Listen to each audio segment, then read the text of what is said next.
Coach. Gerald Bourguet, PHNX Sports. Good to see you. Good to see you. I'm just curious because when we last spoke, you had talked about the importance of being able to play with a point guard, being able to play without one. Now that the offseason's over, you have 2 point guards who can come in here and kind of orchestrate the offense. How do you see that working, especially with the big 3 that last year had to do a lot of the creation and initiation on that end? Yeah, I mean, I think it just starts with adding a really good basketball player in Tyus Jones and Monte Morris. So anytime you can add good basketball players, that's a great thing. And I think for our roster especially to have a point guard, a starting point guard in Tyus, that I think, it puts, all 3 of those guys, but not just, Book and Kevin and Brad, but the entire group in a position to be their best also. Tyus is, I think well known for setting the floor and getting his teammates involved and, high assists, low turnover. I've been super impressed with just his presence. He has a way about him in the gym, the way he talks with his teammates, the way he has conversations with me. There's a confidence, there's an intelligence. I just think it's an incredible add, and something that, I think credit to James and Josh and the organization to make that happen. Very, very fortunate, and I think Tyus is going to have a big impact, and so is Monte. Dwayne. Yes, Coach. Dwayne Rankin, Arizona Republic. Good to see you. 2 things. One, I'm curious what you think about the team honoring Al with the jersey band. That's one. And then 2, the 3-guard look. Obviously, how do you like that in terms of the way the game is played today? Yeah, started with Al. I mean, it's, I think everybody could see and know, I think the special place he has in probably the whole state's heart, all basketball fans' heart, the Suns' heart, my heart. So to honor him, I think is important to everybody, including me. So, what an incredible career, what an incredible life, an incredible man. Feel fortunate to have known him just a little bit. So, hopefully the way we play, the way we represent ourselves would be something that Al would be proud of. So we'll be proud to wear the patch.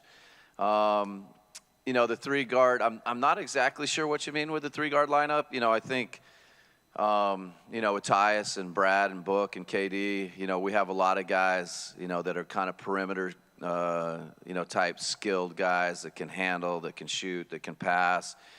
I think the game has, been moving in that direction. The more skill, playing with more space, more pace, all those things.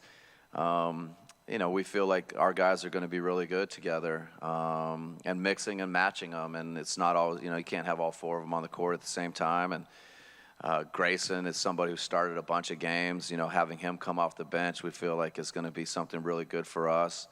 And just the way they all mix together. So I'm excited about the talent, the skills that they bring to the table and trying to maximize them.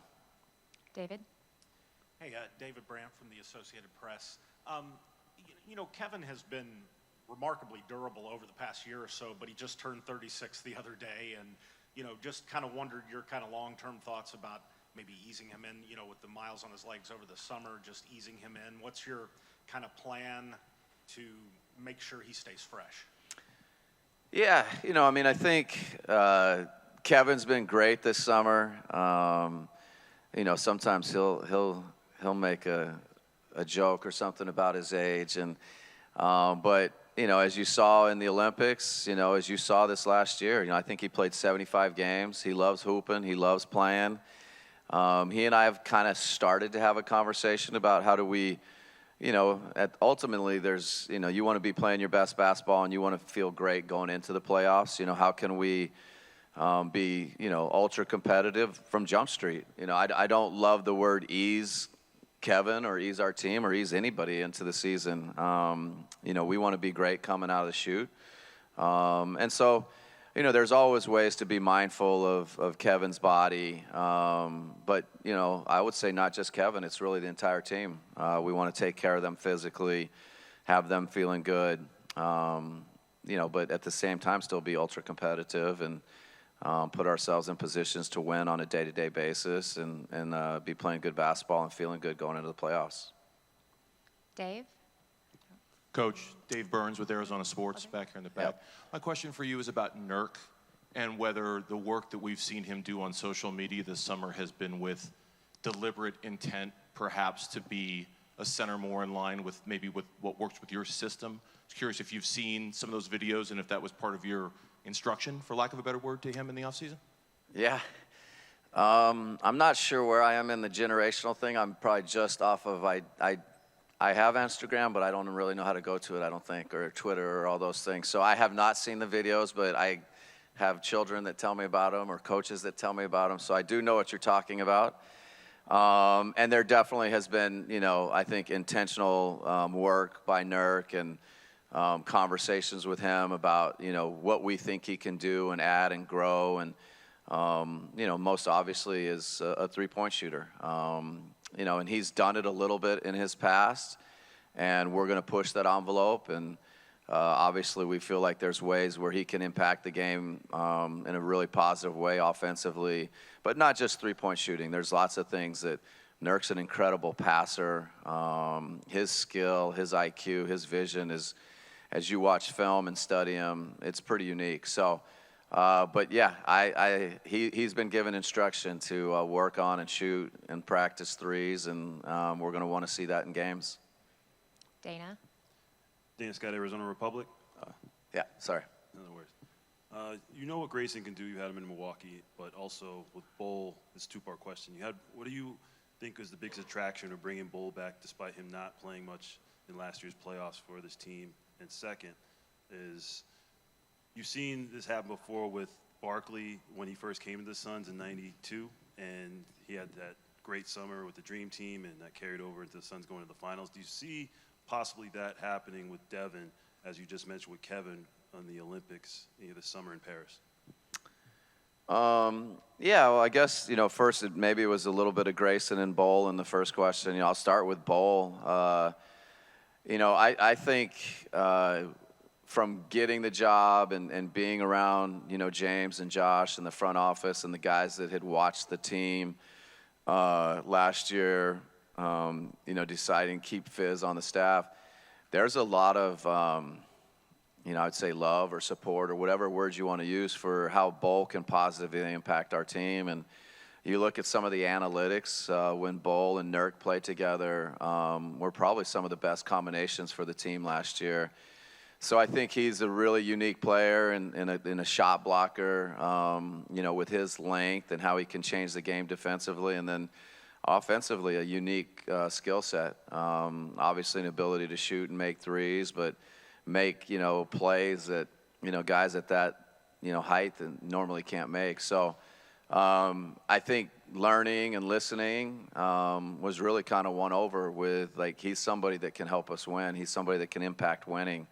So I think we're excited about getting Bull back, and he's had a great summer in the gym working with the coaches. So he's been great. Grayson, it's been awesome to kind of reunite with him. We had, several good years together. Love his wife, Morgan. She's amazing. And I'll just say, watching him in the gym this summer, he's significantly better than when he left. And that's kind of one of our goals. We want players to get better, keep getting better. And he's a really good player. I think he's a lot underrated in a lot of ways, and maybe not appreciated the way he should be. But hopefully he feels that appreciation from me and his teammates, and organizationally getting the contract, the commitment to him. I had not even realized that Charles Barkley played in, the 92, and then it led into, I was actually a Suns fan and not in the NBA in 92. So I remember those finals vividly. So yeah, let's go for it. Let's get Devin Booker to go from gold medalist to NBA finals. And I think the international play can be a springboard to a great season. Being around a lot of international players, it's, I think, really good for those guys, and obviously the American guys. Barry? Hey, Mike. Oh. Barry Bloom from Sportico. Welcome. Thank you. It's nice to have you here. So you guys came from behind and beat the Suns in the finals in 2021, and Booker is the only guy left from that team. And they've had, shortened seasons of lack of expectation the last 3 years. What do you think you bring to this franchise as a coach that the last two guys didn't? Well, I have a ton of respect for all coaches, and so it's always tough to follow, people and bring a new system and things like that. But with a ton of respect for both Frank and Monty, we're going to try and instill things that, we hope are helpful to us being successful and winning in the playoffs and advancing. And, there's a competitive spirit. There's a mindset that goes into, really us just being great competitors. When you get to the playoffs, you have to compete at a really high level. You have to build those habits, starting with first practice tomorrow. And hopefully those habits that we build throughout the year will put us in a position to be successful in the playoffs. I think there's things that fit this roster. There's style of play that fit this roster and the talent on it that we can instill and bring to the table. And the players embrace it, and we become elite and one of the top teams in the league and, compete for a championship. So, but it's all talk at this stage. I'm just like any other coach. I'm trying to get my team ready for practice tomorrow, get ready for games, and be the best we can and have the best results, come playoff time. Cam, last question. Thanks, Stacey. Coach, Cameron Cox, 12 News, good to see you. You talked about it when you were introduced that this was the dream job, so what's it been like to coach your team these past couple of months and just kind of get things rolling? And then also, Matt talked about the details that you've already fixed. What are some of those that you've already changed? Yeah, it's been amazing to be back in the Valley, back in Phoenix, back in the state of Arizona, around family, friends, all that good stuff. This is the team I grew up cheering for. So, but then, that stuff kind of quickly goes into the glove compartment, or you close the door and you go in the office and, you're a coach. And I just love our roster. Our players have been fantastic this summer, the work they've put in, the effort. Just really, really happy with it. And it's really about the players. So I'm excited to work with them, excited to hopefully get the best out of them. And, attention to detail, or there's just, I don't know, maybe we have better toothbrushes or the shampoo or something like that. But it's there's so many things. I think the organization's in a great place. Matt's been incredibly supportive. I think, I don't know how long he's owned the team, but I think there's just every day he's finding ways to make the organization better, to make, our facilities better, to make our team better.